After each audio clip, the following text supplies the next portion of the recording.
ধান উঠছে খামারে, হাওয়ার মুখে খবর ছড়াচ্ছে। এপাড়া ওপাড়া কুটুমজনের ভিড় বাড়ছে।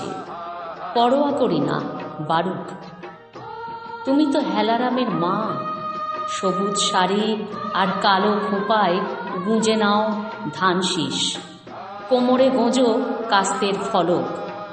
আলে বসে দেখি পুরুষ স্পর্ধার মতো ছড়িয়ে রয়েছে ধানের আঁটি ও খড়।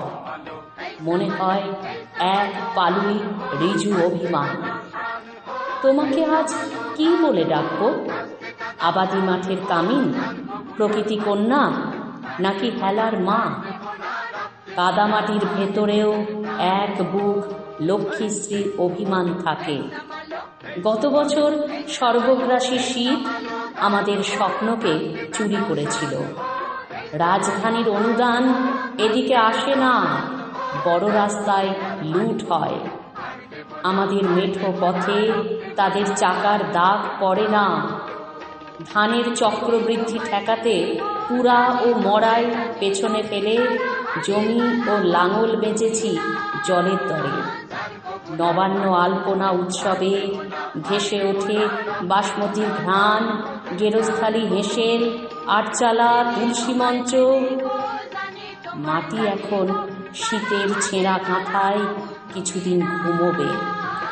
ঘুমোলে মাটি যুবতী নারী হয়। ভোঁতা হয়ে পড়ে আছে লাঙল কোদাল। চিন্তা নাই, মাটি কাটতে কাটতে তাদের ঘুম ভাঙাবো। হেলার মা, এসব নিয়ে ভেবো না। সদ্য বেয়ানো মায়ের দুধের মতো নতুন চালের আঁঠালো এক জামবাটি মাড় আমার জন্য রেখো প্রতিদিন। গতরে তাগদ আসে। এবার থেকে মাটির রুক্ষতা মুছে আমি মাটিকে পোয়াতি মা করব। আমার জমি, আমার দেশ সবুজ সোনা রঙে সাজাবো। হেলার মা, চিন্তা করো না।